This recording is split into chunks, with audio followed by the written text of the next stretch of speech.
دەنگۆی کوژرانی پیاوە دڵڕەقەکەی هەشتی شعبی و هاوڵەکانی چییە؟ ئایا ڕەمزی تونند و تیژی و تایفی کوژراوە؟ خەزعەلی و کابی چیان بەسەر هاتووە؟ ئەو تەنها دەمانگ بەر لە ئێستا سەرپەرشتی هەڵمەتی ڕاوەدوونانی ئەمریکیەکانی دەکرد لە خاکی عێراق و موشک و درۆنی خۆکوژی لە بەغدادەوە دەناردە تەل ئەبیب. ئەو پاشای تیرۆر و تۆقاندن و سەردەستەی پرۆژەی هیلالی شیعی بوو لە عێراق. ئەو کەسەش سەرۆکی عەسایبی ئەهلی حەق قەیس خەزعەلیە. خەزعەلی بەدەستێک لە هێزەکانی ئەمریکا و سوننە و بەرژەوەندیەکانی بەریتانیای دەدا لە پایتەخت و بەدەستەکەی تریشی دادگای فیدراڵی لە کوردهان دەدا و دژی پرۆژەی پەرەپێدانی پەیوەندیەکانی عێراق و تورکیا بوو. ڕۆژانێکیش ئێرانیەکان ناویان نابوو داشەهارەی گۆڕەپانەکە.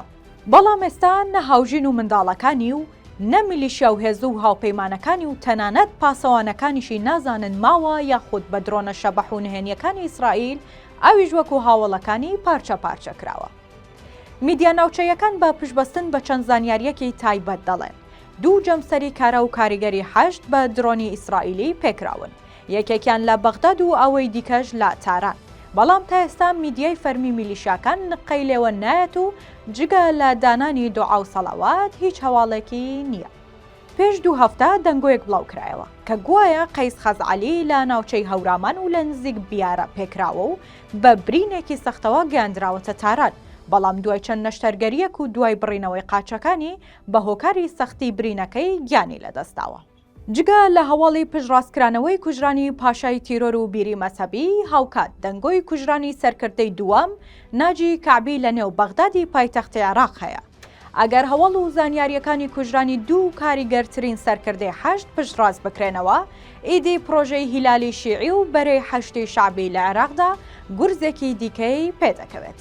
ئەو بەرەی کە ئێران وەکو دوایین سەنگەری بەرگری خۆی تەماشای دەکات.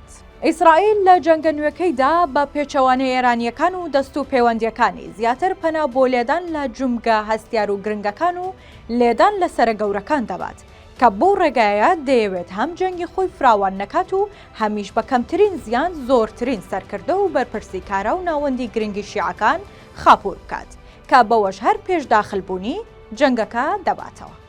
لە لوبنان و یەمەن و سووریا بە هەمان ستایل و بە هەمان شێوە ئیسرائیل و ئەمریکی و بەریتانیەکان جەنگەکەیان یەکلای کردەوە.